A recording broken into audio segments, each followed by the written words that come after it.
ke hadapan-Mu Bapa Surgawi, karena kami boleh mengutarakan isi hati kami melalui pujian barusan, bahwa keberadaan kami di tempat ini adalah untuk memberi diri kami inilah persembahan kepadamu.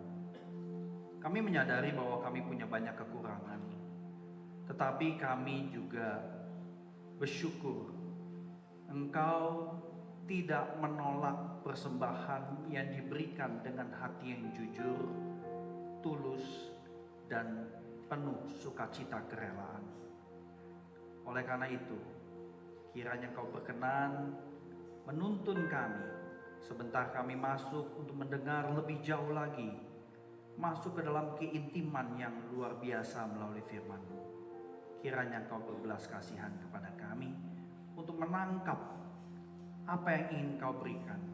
Bahkan Engkau mengizinkan kami mengalami Engkau lebih jauh lagi, lebih dalam lagi.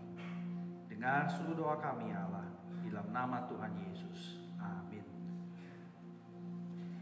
Silakan duduk Bapak Ibu yang terkasih. Bapak Ibu, hari ini kita bersyukur Tuhan mengutus hambanya Pendeta Budian Tolim di tengah-tengah kita. Pendeta Budian Tolim sebelum dipanggil menjadi hamba Tuhan penuh waktu adalah seorang yang bergerak di IT, mempunyai background IT, lalu kemudian dipanggil Tuhan melayani sepenuh waktu di gereja pada tahun 2004 hingga 2017 melayani sebagai hamba Tuhan di Gereja Presbyterian Bukit Batok, Singapura. Dan kemudian Tuhan juga memberikan dia kesempatan untuk mendalami pendidikan teologis di Amerika, master dan doktornya juga ada di Amerika, diambil dari Amerika. Dan setelah itu pada tahun 2017 mulai bergabung dengan staf jajaran dosen di STTRI Jakarta hingga saat ini. Dan di tengah-tengah kita juga hadir Semu Penginjil Lydia Syah yang juga adalah doktor di bidang worship, di bidang ibadah. Silakan berdiri Semu, kita menyambut bersama-sama semua. Baik, waktu selanjutnya kita akan bersama-sama mendengarkan firman Tuhan. Terima kasih Ibu Pendeta Lim Juna. Saudara nih Bapak Ibu, saya juga Lim, ya, dari Mama ya, nama Lim itu dari Mama. Nah, selamat hari Minggu, Happy Sunday Bapak Ibu saudari semua dan juga anak-anak semua. Happy Sunday. Happy Sunday. Tadi kita udah dengar daripada rekan-rekan kita yang melayani di depan ini ya, semuanya keluarga ya. Kenapa kita mengatakan selamat hari Minggu? Kenapa hari Minggu mesti diselamatin? Maaf ya, bahasa Jakarta. Diselamatin ya. Kenapa hari Minggu mesti diselamatin? Tadi Bapak Ibu dengar di depan anak-anak ngomong apa? Kenapa kita ngomong selamat hari Minggu? Kenapa? Bapak Ibu boleh jawab kok, boleh jawab. Ya boleh jawab. Kenapa? Kristus bangkit di hari Minggu. Jadi sebenarnya Paskah itu setiap hari Minggu. Ada Paskah-Paskah kecil. Nah Bapak Ibu saudara yang terkasih, pertanyaan perenungan kita hari ini adalah seperti yang Anda lihat di slide ya. Slide-nya bisa dikeluarkan. Bagaimana mengalami Allah dalam ibadah bersama. Saya cukup yakin mayoritas jemaat mau mengalami Allah setiap kali Anda ibadah bersama. Amin. Betul ya, mau mengalami ya. Semoga apa yang sudah terjadi sampai di menit ini, Anda sudah mengalami Allah lewat pujian, lewat firman yang dibacakan dan seterusnya. Nah buat adik-adik sekolah minggu, ini mungkin karena kecil gitu saya nggak gitu kelihatan. Adik-adik sekolah minggu boleh saya lihat ya, tangannya coba diangkat. Saya pengen tahu adik-adik sekolah minggu di mana. Adik-adik duduk sama orang tua betul ya? Ya, oke. Nah Bapak Ibu saya terkasih dan juga adik-adik termasuk remaja, pemuda-pemudi, pengen nggak sih ngalamin Tuhan di dalam ibadah bersama? Pengen nggak? Nggak ada yang ngangguk nih. Saya nggak ngelihat ada yang ngangguk nih. Jadi sebenarnya Bapak Ibu setiap hari Minggu sama adik-adik semua mau ngapain di sini? Ya, saya asumsi deh. Saya asumsi Anda sebenarnya pengen mengalami Allah. ya, tetapi malu-malu jawabnya dan gak biasa ditanya, udah gitu disuruh jawab ya. Nah Bapak Ibu saudara terkasih, saya biasa memang kalau khotbah ini tanya jawab kayak begini, maklum dosen ya. Jadi pendeta Roni Samuel juga mahasiswa kami ya. Jadi Bapak Ibu saudara terkasih, kalau Anda ingin betul-betul mengalami Allah, mari keluarkan tangan Anda, bikin simbol ini. Kalau Anda pengen betul-betul mengalami Allah, coba keluarkan simbol tangan ini. Jangan dibuka, tutup. Jempolnya nggak boleh dibuka, tutup. Ya, ini artinya adalah shalom. Ya, jadi artinya adalah damai sejahtera Allah Tritunggal untuk kamu. Ya, tapi nggak perlu begini-begini gitu ya. Jadi ini artinya shalom. Jadi sebenarnya kita punya gestur Kristen. Ini sumbernya dari gereja abad mula-mula kurang lebih abad 2, abad 3. Jadi setiap kali orang Kristen ketemu di luar gereja, jangan begini lagi ya. Karena ini kan karena Pak Jokowi sering begini kan, namaste gitu kan. Ini lebih banyak, saya dulu sembahyang agama Buddha, saya sembahyang begini. Kita punya simbol Kristen ya. Ini artinya shalom. Nah Bapak Ibu, saya lihat nggak semuanya keluarin tangan ya. Yang Anda yang tidak keluarin tangannya, Anda nggak bisa mengalami begini ya. Coba deh sekarang semua berdiri Bapak Ibu. Semuanya begini ke kanan kiri depan belakang Anda. Shalom, shalom begitu.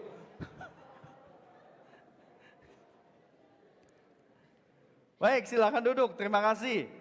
Jadi gestur simbolis ini makin kita alami, kita hayati arti dan maknanya ketika kita gunakan. Ketika kita melakukan simbol jari yang sederhana ini, kita makin mengalami shalom ya buat kamu. Nah buat Bapak Ibu yang senior, kalau tadi agak susah, jangan-jangan mesti ke dokter tulang. Karena mungkin ada yang kaku gitu ya tangannya, jangan-jangan ada sesuatu yang perlu diperiksa. Nah Bapak Ibu saya terkasih, bagaimana kita bisa mengalami Allah dalam kebaktian bersama tiap minggu. Mengalami Allah sebenarnya bukan sesuatu yang sangat sulit jauh di atas langit. Bukan sesuatu yang sangat sulit karena dalam sekali di bawah lautan, bukan. Kita beriman, kita percaya bahwa Tuhan Allah mau kita mengalami dirinya. Meskipun kita tidak bisa melihat Tuhan kita. Tapi untuk bisa mengalami Allah, kita perlu menyediakan diri, waktu, energi untuk mau berelasi dengan Tuhan Allah yang tidak kita bisa lihat itu. Nah banyak sekali orang-orang Kristen dan para pimpinan gereja yang mereduksi arti mengalami Allah dalam ibadah hanya sebatas esensi atau aksi menyanyi. Kalau nyanyinya nggak asik, seolah-olah kita nggak mengalami Allah. Nah Bapak Ibu saya yang terkasih, ini banyak terjadi dalam gereja tradisional yang berusaha untuk menjadi kontemporer. Karena di dalam ibadah kontemporer, nyanyian dan musiknya itu begitu luar biasa. Kalau tidak ada nyanyi, seakan-akan kita nggak bisa mengalami Allah. Kalau tidak ada nyanyi yang sampai, wah puji Tuhan luar biasa, seolah-olah Allah tidak ada di situ. Jadi banyak sekali gereja, orang-orang Kristen, pimpinan gereja yang mereduksi arti mengalami Allah karena terjadi reduksi mengenai penghayatan kapan Allah hadir atau tidak hadir. Tuhan Yesus sudah berjanji pada saat memberikan amanat agung, aku menyertai kamu selamanya. Sehingga ketika kita merasa, kita menganggap kita nggak rasain apa-apa, bukan karena Allah tidak hadir, bukan karena Allah tidak mau kita mengalami Dia, tetapi karena ada sesuatu yang mengganjal di kita. Ada tembok di dalam diri kita sehingga kita susah mengalami Allah, saudara yang terkasih. Jadi saudara yang terkasih, menyanyi adalah salah satu tindakan menyembah Allah, tapi bukan satu-satunya. Kenapa sih waktu kita menyanyi, waktu musik dimainkan dengan begitu bagus gitu ya, kita kok bisa kayak merasa Tuhan tuh ada. Nah Bapak Ibu perlu ingat, tubuh kita berapa persen cairan? Berapa persen? 20%? Kalau cuma 20% kita dehidrasi, mati kita. Berapa persen tubuh kita cairannya? Hah? 70% ya. Terima kasih ya adik. 70%. Anda bayangin ya, imajinasi ya. Waktu musik dibunyikan, cairan itu biasanya apa yang terjadi? Getar dia. Sekarang Anda bayangin, musik ini main bagus banget ya, karena di planning, direncanakan, ada latihan dan sebagainya. Waktu musik dimainkan, apalagi dengan ada dentuman drum, tubuh kita, cairan di dalam tubuh kita ini bergetar semua. Dan ini ada berapa ratus orang. Semua cairan di tubuh kita bergetar, kemudian ada yang tadi nyanyi sampai begini kan? Tadi saya memuji Tuhan sampai begini. Karena cairan di dalam tubuh kita itu bergetar dan itu menimbulkan reaksi emosi. Apalagi ketika kita rame-rame seperti ini, saya menunjukkan sebuah movement karena musik mempengaruhi seluruh cairan tubuh saya, teman di kanan, di kiri, depan, belakang juga sama, akhirnya terjadilah sebuah reaksi. Reaksi ini kena ke emosi, tetapi kita tidak bisa validasi. Karena Tuhan yang sentuh atau karena musik yang bagus sekali. Jadi Bapak Ibu saudara yang terkasih, mari kita jangan sampai salah tangkap. Menyanyi adalah salah satu tindakan dalam menyembah Allah, tapi bukan satu-satunya. Kita tentu saja mengalami Allah lewat berbagai macam nyanyian dan sebagainya. Karena nyanyian dan musik memang memiliki pengaruh kepada tubuh dan jiwa kita. Tapi sekali lagi menyanyi bukan segala-galanya. Sebab mengalami Allah tidak dibatasi lewat tindakan menyanyi. Di samping itu, Alkitab banyak menceritakan proses mengalami Allah dalam ibadah tanpa harus ada musik dan nyanyian. Salah satu kisahnya ada di Lukas 24 ayat 13 sampai 35. Silakan Bapak Ibu membuka Alkitab Anda, Lukas 24 ayat 13 sampai 35. Saya akan membacakan bagian ini buat kita semua. Lukas 24 ayat 13 sampai 35. Kalau Bapak Ibu sudah siap Alkitabnya, boleh saya undang bangkit berdiri sekali lagi. Karena Alkitab dibacakan artinya adalah Tuhan akan berkata-kata kepada kita. Dan biarlah dengan sikap berdiri kita menghormati Injil Lukas pasal 24. Demikian firman Tuhan. Pada hari itu, ada 2 orang dari murid-murid Yesus pergi ke sebuah kampung bernama Emmaus yang terletak kira-kira 11 km dari Yerusalem. Dan mereka bercakap-cakap tentang segala sesuatu yang telah terjadi. Ketika mereka sedang bercakap-cakap dan bertukar pikiran, Yesus sendiri mendekati mereka lalu berjalan bersama mereka. Namun, ada sesuatu yang menghalangi mata mereka sehingga mereka tidak dapat mengenal Dia. Yesus berkata kepada mereka, "Apakah yang kamu percakapkan sementara kamu berjalan?" Lalu berhentilah mereka dengan muka muram. Seorang dari mereka namanya Kleopas menjawabnya, "Apakah engkau satu-satunya orang asing di Yerusalem yang tidak tahu apa yang terjadi di situ pada hari-hari ini?" Kata Yesus kepada mereka, "Apakah itu?" Jawab mereka, "Apa yang terjadi dengan Yesus orang Nazaret? Dia seorang nabi yang berkuasa dalam pekerjaan dan perkataan di hadapan Allah dan seluruh bangsa kami. Namun imam-imam kepala dan pemimpin-pemimpin kami telah menyerahkan dia untuk dihukum mati dan mereka telah menyalibkannya. Padahal kami dahulu mengharapkan bahwa dialah yang akan membebaskan bangsa Israel. Sementara itu sekarang sudah hari ketiga sejak semuanya itu terjadi. Namun beberapa perempuan dari kalangan kami telah mengejutkan kami. Pagi-pagi buta mereka telah pergi ke kubur dan tidak menemukan mayatnya. Lalu mereka datang dengan berita bahwa telah kelihatan kepada mereka malaikat-malaikat yang mengatakan bahwa ia hidup. Beberapa teman kami telah pergi ke kubur itu dan mendapati persis seperti yang dikatakan perempuan-perempuan itu. Tetapi dia tidak mereka lihat." Lalu Yesus berkata kepada mereka, "Hai kamu orang bodoh, betapa lambannya hatimu untuk mempercayai segala sesuatu yang telah dikatakan para nabi. Bukankah Mesias harus menderita semuanya itu untuk masuk ke dalam kemuliaannya?" Lalu Yesus menjelaskan kepada mereka apa yang tertulis tentang dia dalam seluruh kitab suci, mulai dari kitab-kitab Musa dan segala kitab nabi-nabi. Mereka mendekati kampung yang mereka tuju, lalu ia berbuat seolah-olah hendak meneruskan perjalanannya. Namun mereka sangat mendesaknya, katanya, "Tinggallah bersama kami, sebab hari telah menjelang malam dan matahari hampir terbenam. Lalu masuklah ia untuk tinggal bersama mereka. Jemaat baca bersama saya 30:31. Ya, waktu ia duduk makan dengan mereka, ia mengambil roti, mengucap syukur, lalu memecah-mecahkannya dan memberikannya kepada mereka. Ketika itu terbukalah mata mereka dan mereka pun mengenal dia, tetapi ia lenyap dari tengah-tengah mereka. Saya lanjutkan, kata mereka seorang kepada yang lain, bukankah hati kita berkobar-kobar ketika ia berbicara dengan kita di tengah jalan dan ketika ia menerangkan kitab suci kepada kita? Lalu bangkitlah mereka dan terus kembali ke Yerusalem. Di situ mereka mendapati ke-11 rasul itu dan orang-orang yang ada bersama mereka sedang berkumpul. Kata mereka itu, sesungguhnya Tuhan telah bangkit dan telah menampakkan diri kepada Simon. Lalu kedua orang itu pun menceritakan apa yang terjadi di tengah jalan dan bagaimana mereka mengenali dia pada waktu ia memecah-mecahkan roti. Demikian firman Tuhan. Silakan duduk. Bapak Ibu saudara terkasih, kisah Alkitab ini akan memberikan kita 3 hal. Halangan mengalami Tuhan, cara mengalami Tuhan, dan dampak mengalami Tuhan.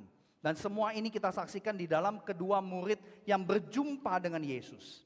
Nah, halangan mengalami Tuhan kita bisa renungkan di bagian-bagian awal firman Tuhan tadi. Ya, ada misteri perjumpaan Yesus dengan kedua murid yang sedang jalan kaki pulang ke kampung Emmaus. Mengapa saya sebut misteri? Karena mereka nggak kenalin Yesus. Jarak dari Yerusalem ke Emmaus kurang lebih 11 sampai 12 km. Jalannya agak menurun karena kan Yerusalem dataran tinggi. Jadi mereka butuh waktu kurang lebih 4 jam jalan kaki. Jalan kakinya bertigaan. Nah, kedua murid itu tidak mampu mengenali Yesus. Nah, saya mau tanya ke adik-adik nih. Ya, adik-adik sekolah minggu, teman-teman remaja, pemuda-pemudi. Kira-kira kenapa mereka tidak kenal Yesus? Adik-adik boleh bantu saya? Kenapa mereka tidak kenal Yesus? Kan jalannya udah sama-sama. Kan ini kedua murid Yesus kan? Berarti mestinya mereka tahu suara Yesus kayak apa, bukan? Adik-adik mana ya? Boleh bantu saya? Kenapa mereka tidak kenal Yesus? Ada yang mau jawab gak? Gak ada yang mau jawab ya? Gak apa-apa. Gak apa-apa saya dicuekin, gak apa-apa. Ya. Nah, Bapak Ibu saya terkasih, karena tidak ada yang mau jawab, saya kasih ilustrasi satu ya. Tapi ini lebih susah lagi nih ilustrasinya. Karena saya perlu satu adik jadi sukarelawan. Boleh gak? Ada gak yang mau jadi sukarelawan? Yuk jangan takut ya, ditemenin ke depan kok. Yuk, ada gak? Hah? Ada? Ini kesempatan lu khotbah sama pengkhotbah. Ada? Adik mau? Nggak mau? Takut ya? Hah? Atau boleh gak singer kita salah satu? Kamu boleh? Karena sapu tangannya sama, bajunya sama kamu. Yuk silakan yuk, terima kasih. Ya terima kasih, yuk kita berikan tepuk tangan ya. Izin ya, kamu balik ke sana. Musa akan tutup mata kamu dulu.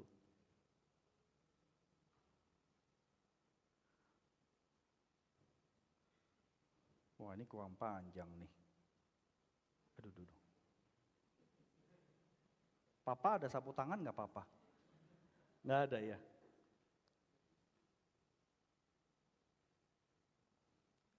Kamu pegang, kamu nggak boleh ngelihat ya. Pegang yang kenceng, pegang, nggak boleh lihat ya. Pegang ya. Oke. Sekarang kamu jalan sama saya.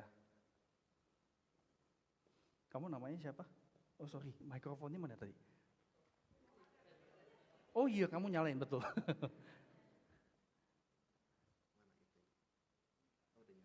Oke, kamu namanya siapa? Jason. Ayo jalan. Jason, kamu kelas berapa, Jess? 7. Hah? 7. Kelas 7. Oh, tenang aja jalannya nggak usah begini-begini. Ya, kelas 7 ya. Rumah kamu jauh gak dari sini? Deket. Deket ya? Bisa jalan kaki? Bisa jalan kaki? Bisa gak? lah, pernah Bisa? kok. Pernah jalan kaki? Berapa Pernah. menit? Apa? Berapa menit jalan kaki dari rumah ke gereja? Nggak tahu. Oh nggak tahu, berarti kagak pernah dong. Kamu Enggak, bilang tadi itu pernah. Oma sama oma sambil makan gitu. Di mana gitu. Jelas gak ngomongnya? Gak jelas ya, kamu ngomong apa sih? Kamu pernah jalan kaki atau enggak dari rumah ke gereja? Pernah. Pernah.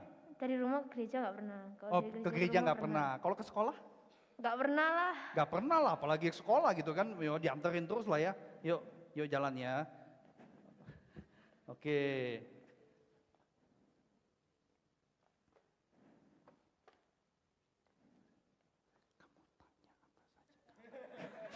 Kamu tanya apa saja ke anakmu.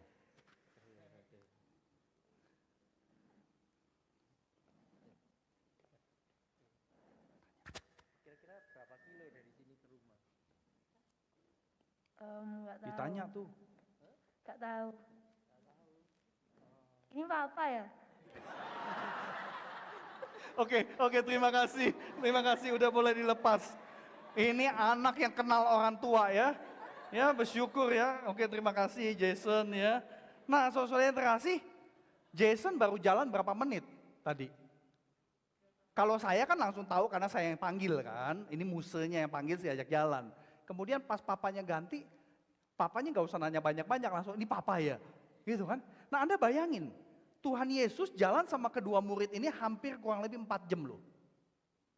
Kok dua murid ini gak kenal kalau itu Yesus? Kenapa? Hah? Kupingnya dipakein headphone kali gitu ya. Karena mereka sambil main gitar kali gitu ya. Kenapa? Coba Bapak Ibu adik-adik semua pikir. Kenapa jalan gitu lama tapi kok gak kenalin? Karena ini pertanyaan penting. Karena ini yang seringkali terjadi sama kita waktu kita ibadah. Kita beriman Allah kita hadir karena sudah janji. Dan janji Tuhan itu tidak pernah diingkari. Tetapi kenapa seringkali kita merasa, saya gak berasa apa-apa ya. Saya gak dengar Tuhan ya. Tuhan gak nyentuh saya ya. Intinya kita gak kenali bahwa Tuhan hadir di tengah-tengah kita. Itu pertanyaan buat kita semua. Nah Bapak Ibu saudara yang terkasih, cerita yang kita dengar ini aneh bin ajaib ya. Karena nanti Anda betul-betul renungkan, tapi ini jawaban dari firman Tuhan nih. Kita tidak bisa kenal dan kita tidak bisa mengalami Yesus karena kita tidak mengenal ya. Sorry, ini mesti jalan, nggak bisa jalan. Slide-nya bisa minta tolong. Bisa dibantu? Nah, itu dia ya.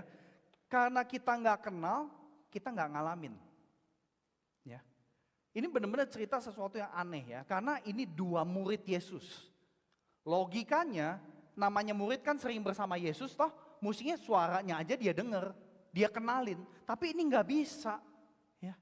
Jadi Bapak Ibu saudara yang terkasih, kalau tidak kenal, kita nggak bisa mengalami Yesus. Kita nggak bisa mengalami Allah.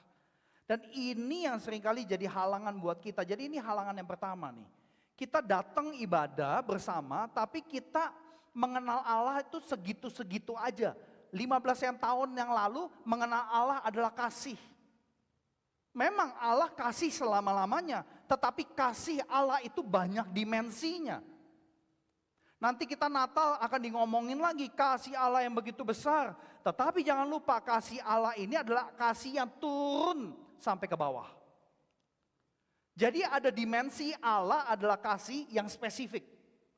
Nah apakah kita terus di sini terus? Ya, sama dengan adik-adik sekolah minggu. Tiap minggu sekolah minggu diajarkan Allah adalah kasih, belajar Alkitab dan sebagainya. Tetapi apakah pengenalannya di situ terus?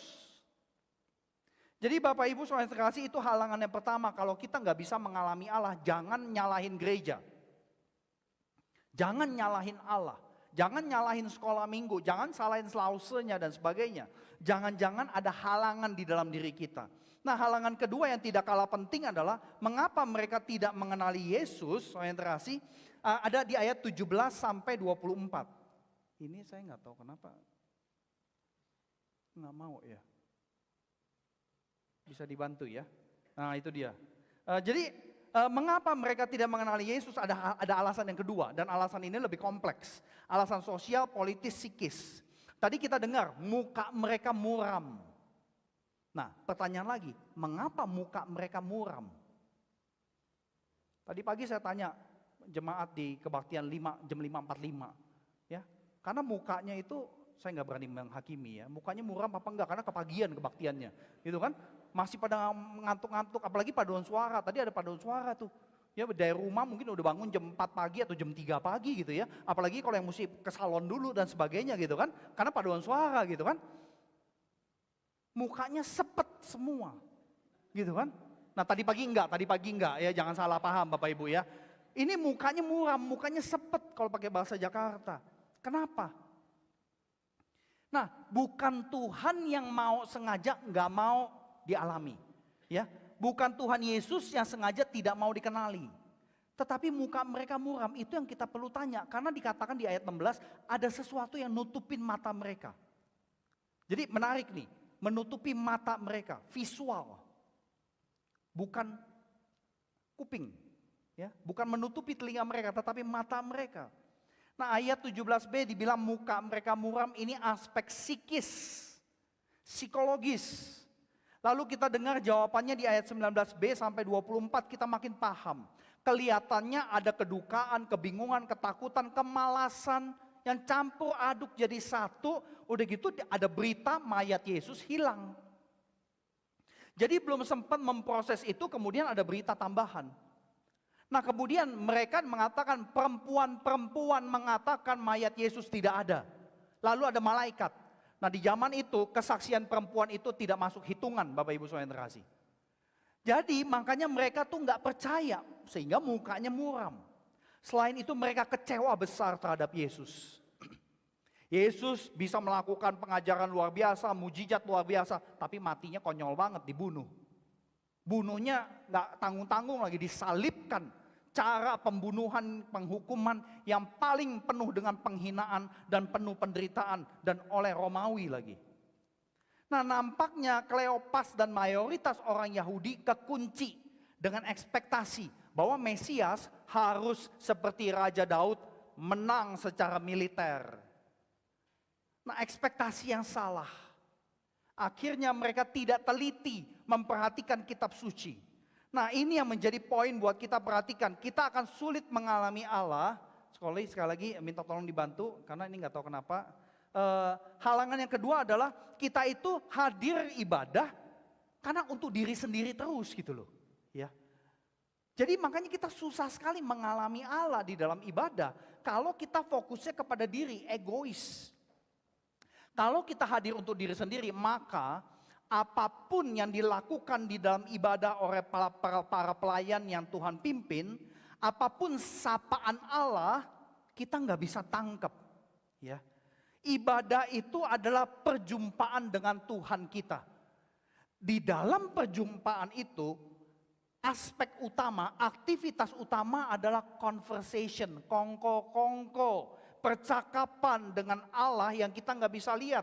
Percakapannya bagaimana caranya? Lewat firman, lewat liturgi dan sebagainya. Ibadah Kristen itu adalah sebuah dialog. Sebuah dialog. Dia dulu terkait Allah. Yang kedua, lo terkait sesama. Yang ketiga baru gue terkait diri sendiri. Ya, dialog. Jadi kalau ini kita balik, ya, lalu kita hadir untuk gue dulu, maka apapun sapaan Allah kita nggak bisa tangkap. Karena kita sibuk dengan diri sendiri, sibuk dengan apa yang kita bisa dapat, sibuk dengan berbagai keinginan egoistik pribadi dan sebagainya. Nah sama halnya dengan adik-adik. Ketika ke sekolah minggu, ketika bersama-sama ibadah pada hari ini bersama dengan orang tua. Ketika kita datang ke gereja, aduh saya mau ketemu temen nih. Itu alasan masih bagus ya. Tapi kalau Anda ke gereja, ini kesempatan tidur dengan AC sepoi-sepoi. Ya. Nah ya kadang-kadang kita nggak bisa menghakimi juga ya. Ada bapak ibu senior di rumah tuh nggak bisa tidur. Karena di rumah nggak ada AC. Nah kalau di gereja itu damai. Damai, udah gitu duduknya paling ujung. Udah gitu datang pagian sedikit ya. Apalagi kalau bangunnya kepagian. Itu pasti ketiduran di sini, ya. Nah, ada hal-hal yang itu terjadi saudara. Tapi ini yang jadi pertanyaan kita. Waktu kita datang beribadah, kita beribadah untuk gue dulu atau untuk dia dulu. Ya, ibadah Kristen itu dialog. Jadi kita baru bisa mengalami Allah dalam ibadah ketika kita hadir bukan untuk diri sendiri. Nah, prinsip ini nggak mudah. Kenapa? Karena kita hidup di dalam zaman yang disebut sebagai on demand. Video on demand. Di sini Netflix masuk juga toh, seluruh Indonesia. Ya. Kemudian makanan on demand. GoFood, GrabFood. Kalau adik-adik yang on demand-nya apa di sini ya? Game on demand, gitu kan? Tinggal cari aja aplikasinya, kemudian tinggal download gitu kan? Nah, kadang-kadang adik-adik mungkin juga nggak perhatiin ternyata mesti bayar itu game ya. Dan kemudian ya orang tua yang bayar. Jadi apa-apa semuanya on demand. On demand itu berarti kan selama kita punya aplikasi, kita punya duitnya, kita bisa minta untuk segala sesuatu buat diri kita sendiri. Jadi Bapak Ibu Saudara yang terkasih, ketika sikap ini tidak kita sadari dan mendarah daging, maka apapun yang Tuhan mau berikan kepada kita, kita nggak bisa mengalaminya. Karena kita konsentrasi kepada diri sendiri. Nah, ini yang jadi pertanyaan refleksi buat Bapak Ibu untuk diobrolin nanti setelah kebaktian selesai. Waktu Anda hadir kebaktian, apa sih motivasi Anda datang kebaktian setiap minggu? Apakah Anda datang karena kewajiban? Nah, saya nggak tahu ya adik-adik sekolah minggu di sini datang ke gereja itu apakah karena disiram pagi-pagi bangun ke gereja? Apakah begitu? Atau Anda disuruh catat khotbah, udah gitu entah pengkhotbahnya disuruh tanda tangan. Bukti kalau saya sudah ke gereja, apakah begitu? Ya, mungkin seperti itu. Saya dulu dipaksa ke gereja, saya bukan orang gereja. Saya agama dari Konghucu, kemudian sembahyang agama Buddha. Jadi dipaksa ke gereja karena sekolahnya sekolah Kristen. Mama saya pilih sekolah Kristen karena nggak perlu pakai ongkos. Anak jalan sendiri ke sekolahan. Dan tiap tahun mama saya bisa datang ke sekolah itu nawar uang sekolah. Jadi ini jadi anak malunya minta ampun. Pokoknya kalau saya udah lihat mama saya jauh-jauh dari datang, wah ini nawar uang sekolah nih. Saya ngumpet langsung ke toilet Bapak Ibu. Ya, karena malu. Ya. Nah jadi kenapa kita datang? Apakah karena kewajiban? Apakah karena disuruh? Apakah karena dipaksa? Itu yang saya kira kita perlu tanyakan kepada diri kita Saudara yang terkasih. Nah selanjutnya Saudara yang terkasih, untuk mengalami Tuhan kita perlu betul-betul memperhatikan bagaimana kita caranya tuh gimana ya mengalami Tuhan. Nah ini saya lewatkan supaya tidak terlalu panjang. Cara mengalami Tuhan Saudara yang terkasih. Kita bisa mengalami Tuhan dalam ibadah ketika kita bersedia menerima teguran dari firman Tuhan. Tadi di ayat 25 sampai 31 kita dengar ya teguran Tuhan Yesus ada 3 macam ya. Hai kamu orang bodoh. Lamban banget sih kamu. Kamu gak percaya kok. Kan Nabi udah ngomong apa? Mesias harus menderita dulu.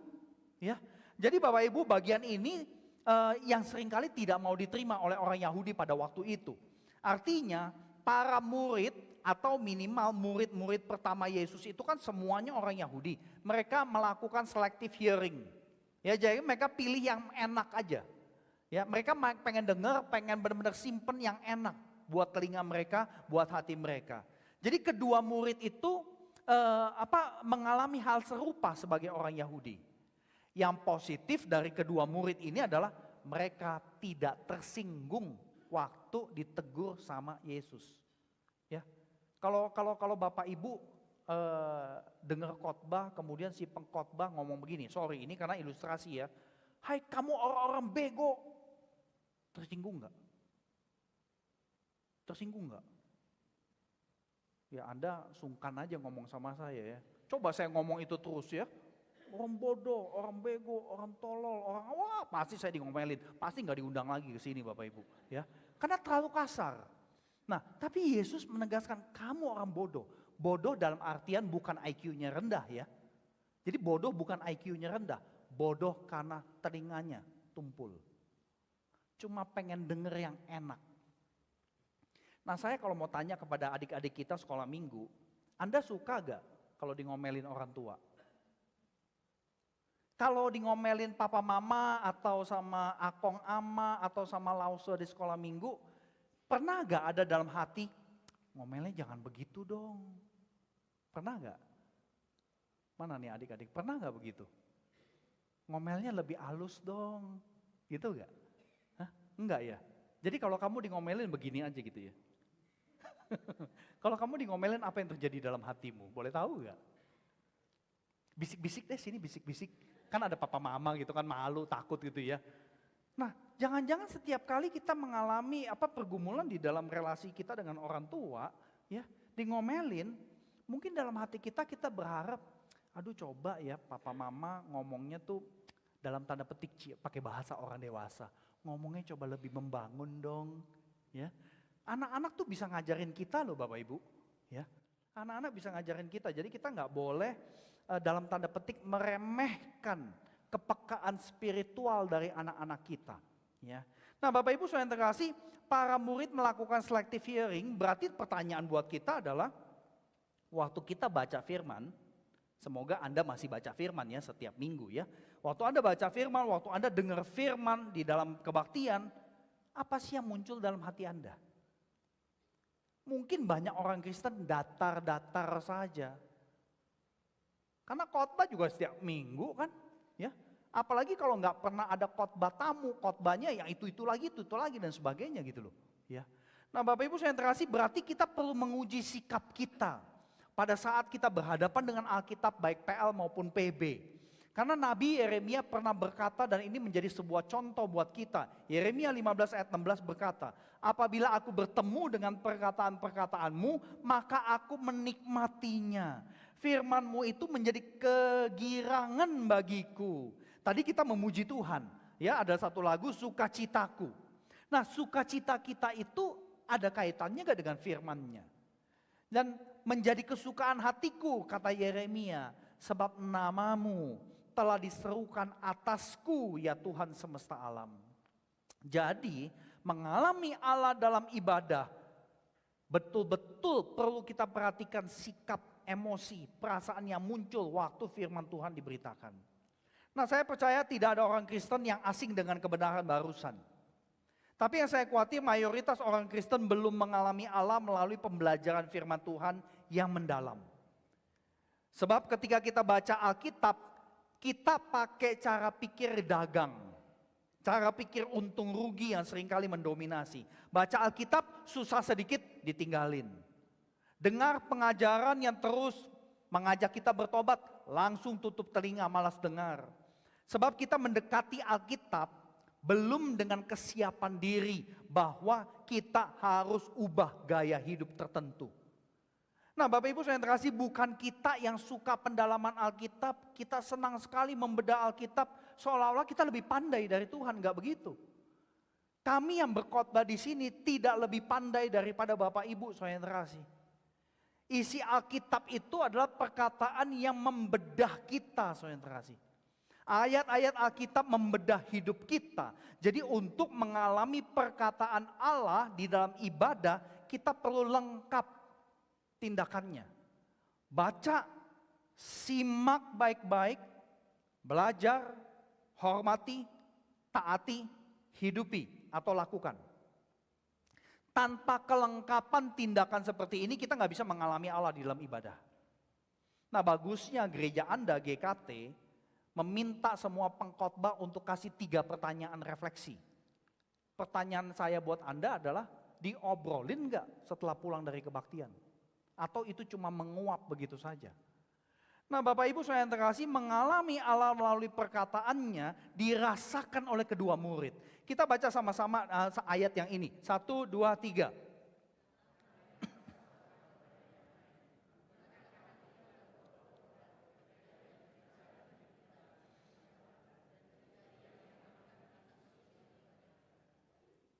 Berkobar-kobar. Waktu kita baca Alkitab di rumah, waktu kita baca Alkitab di gereja dengar firman, hati itu berkobar gak sih? Jangan-jangan udah enggak ya. Nah ini salah satu tanda di dalam yang kita nggak bisa lihat. Cuma kita yang tahu. Hati kita itu berkobar atau tidak.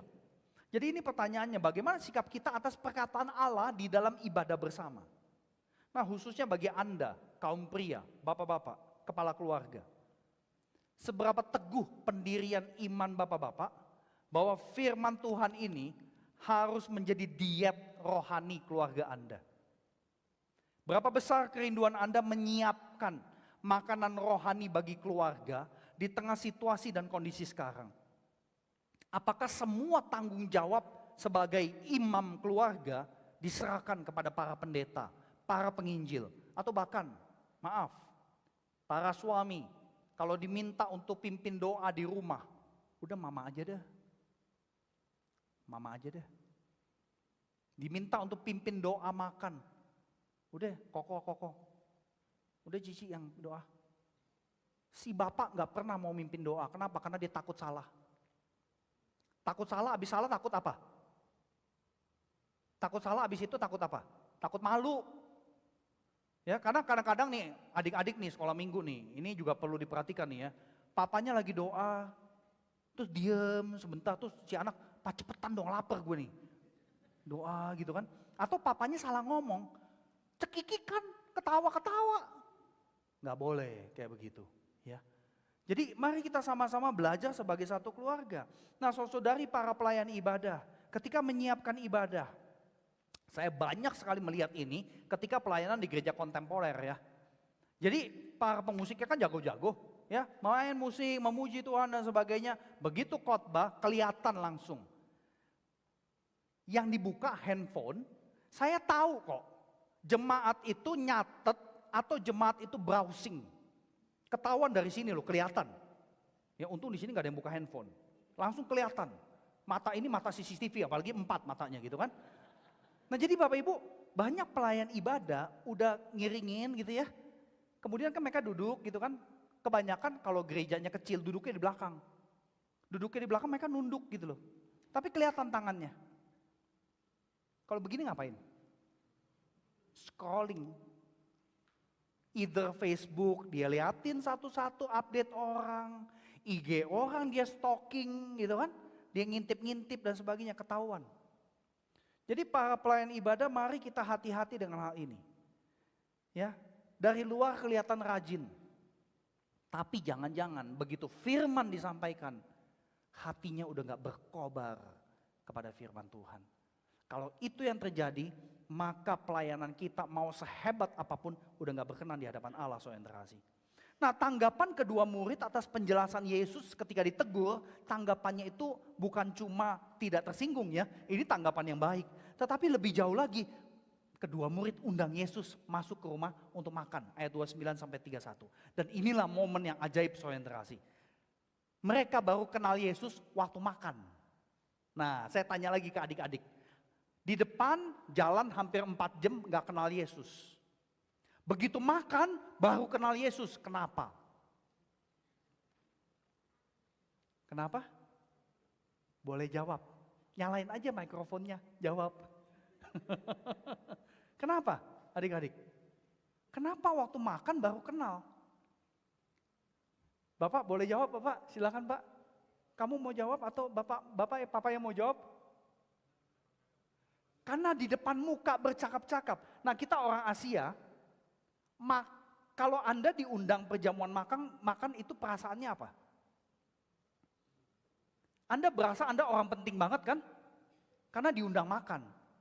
Nah ini kan budaya Asia ya, Alkitab kita ini budaya Asia saudara terkasih. Makan minum itu penting. Nah pada saat makan minum, karena ini sesuatu yang penting, tapi ada tindakan Tuhan Yesus yang unik. Yang membuka mata mereka akhirnya kenal. Jadi setiap kali ada perjamuan bersama Yesus, kalau Yesusnya ada di situ, Yesus ambil roti, mengucap syukur, memecah, memberikan. Tindakan visual ini yang membawa memori mereka ke belakang.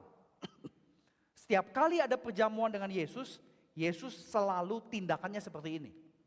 Ambil roti, mengucap syukur, pecah, bagi. Jadi dengan kata lain, ini kan sebuah ritual perjamuan Paskah Yahudi ya. Jadi perjamuan makan yang ditulis di sini adalah ada kaitannya perjamuan di kitab Keluaran pasal 12.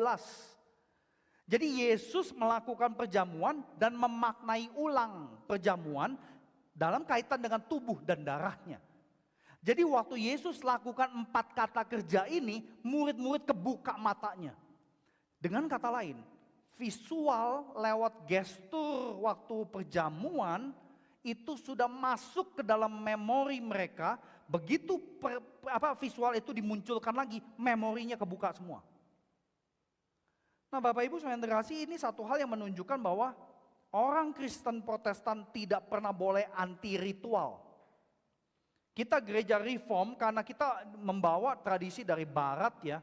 Ritual itu dianggap sebagai kesalehan yang rusak oleh para tokoh reformasi. Tapi kalau kita belajar lebih dalam mengenai peristiwa reformasi dan setelahnya, banyak tokoh di dalam tokoh reformasi itu tidak anti ritual secara total. Jadi ini yang perlu jadi pelajaran buat kita. Tapi poin mengalami Allah dalam bagian ini intinya adalah kita bisa mengalami Allah ketika perjamuan. Kenapa? Karena momen perjamuan adalah puncak mengalami diri Allah yang sudah berkorban buat manusia. Nah saudara yang terkasih, perjamuan merupakan lanjutan logis dan percakapan yang intim.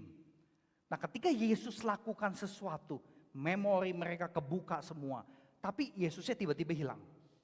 Ya, ini misteri lainnya di dalam Lukas 24. Nah yang luar biasa saudara yang terkasih, melalui perjamuan sebenarnya kita ditolong memaknai masa lalu dari kacamata penebusan dan pengampunan di dalam tubuh darah Yesus. Pada saat yang sama kita diundang menatap hari depan. Karena Tuhan Yesus di kitab Wahyu mengatakan bahwa nanti akan ada perjamuan kawin anak domba. Buat kita orang Kristen yang bertahan sampai kita mati, kita akan ikut ke dalam perjamuan kawin anak domba. Tapi kalau kita nggak bertahan sampai ujung, terbukti bahwa kita nggak benar-benar Kristen. Dan kemudian Bapak Ibu melalui perjamuan kita diajak mengalami klimaks relasi dengan Allah di masa kini. Jadi setiap kali perjamuan dilakukan, Allah itu menyatukan masa lalu, masa kini, masa depan. Dijadiin satu. Mengalami Tuhan waktu perjamuan. Pertanyaan saya buat Bapak Ibu adalah, waktu Anda ikut perjamuan, Anda ikuti perjamuan itu sudah hanya sebatas formalitas kah? Atau Anda itu punya kayak kerinduan, Tuhan hari ini perjamuan loh. Tuhan terima kasih ya, saya mau dijamu engkau di mejamu. Jadi meja perjamuan yang di depan ini bukan meja si pendeta Bapak Ibu. Ya, itu meja Tuhan Yesus. Ya. Jadi Bapak Ibu saudara yang terkasih, perjamuan itu menjadi statement dari Allah. Bahwa ia sudah menerima kita di dalam Yesus Kristus. Berarti ada rekonsiliasi.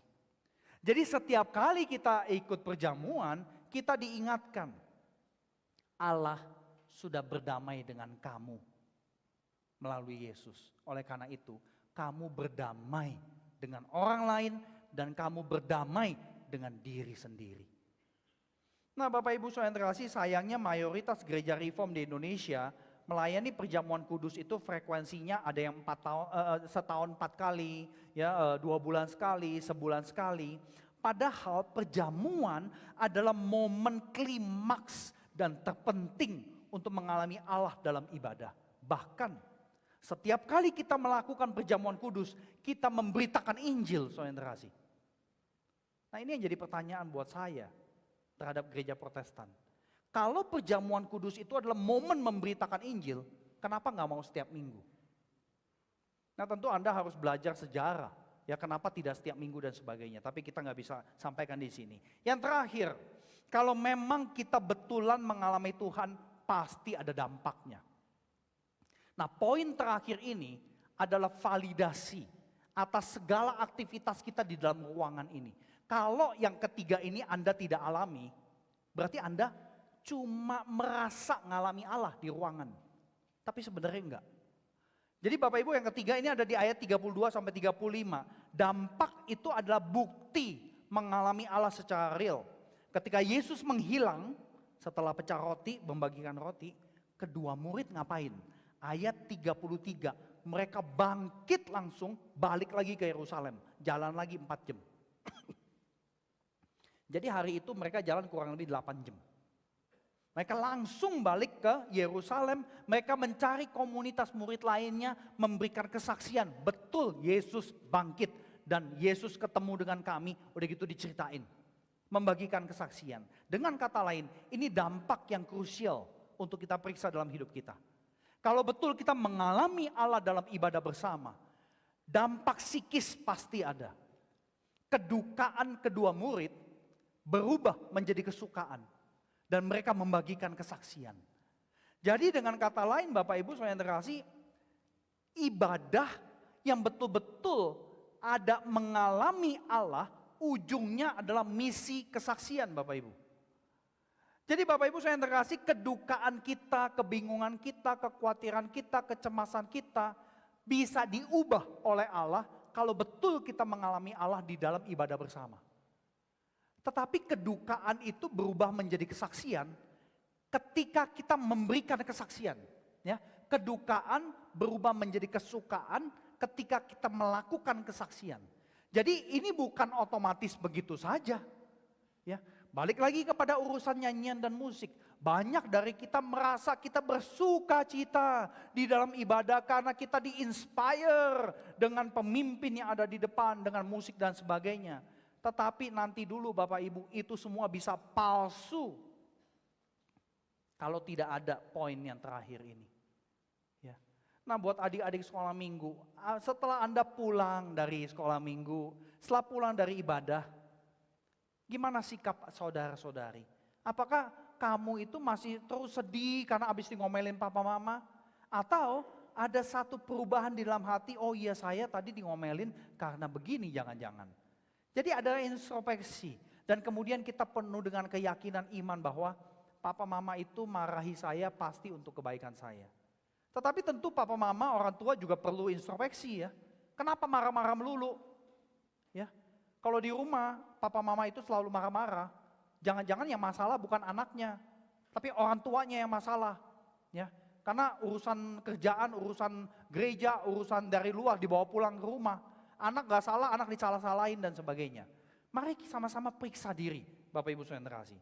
Tapi intinya adalah kalau kita betul mengalami Allah, harus ada dampak psikis itu. Kedukaan berubah menjadi kesukaan. Bagaimana caranya kedukaan berubah menjadi kesukaan? Melalui kesaksian. Jadi setiap kali pulang ibadah, kalau memang betul Anda mengalami Allah, coba bagikan cerita kepada orang lain. Ya, bagikan cerita kepada anggota keluarga. Bagikan cerita, bagikan apapun yang Anda tangkap di dalam ibadah. Dan kemudian itu menjadi cerita iman yang menyaksikan kepada orang banyak. Bahwa Yesus Kristus sungguh Tuhan yang hadir di dalam seluruh ibadah kita. Amin. Kiranya Tuhan menolong kita dan Tuhan izinkan kita mengalami Allah di dalam seluruh ibadah yang kita lakukan. Mari kita tundukkan kepala, kita masuk di dalam doa. Segala puji syukur kami naikkan ke hadapan-Mu ya Allah. Karena Engkau begitu sabar mengajarkan kami. Mampukan kami untuk betul-betul menangkap isi hati-Mu. Supaya kami boleh mengalami Engkau dengan kebenaran, bukan kepalsuan. Tuhan tolong kami. Saya undang jemaat berdoa secara pribadi. Kalau Anda duduk bersama dengan keluarga, Anda boleh pegang tangan anggota keluarga Anda dan kemudian berdoa dalam hati masing-masing supaya boleh merespons firman yang baru Anda dengarkan. Silakan berdoa merespons apa yang Anda dengarkan dari Tuhan.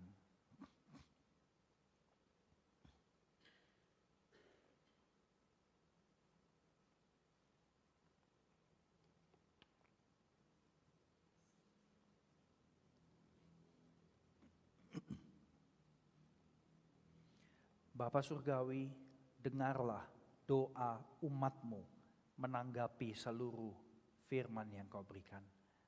Bantu setiap kami untuk menghidupinya. Di dalam nama Tuhan Yesus kami bersyukur. Amin.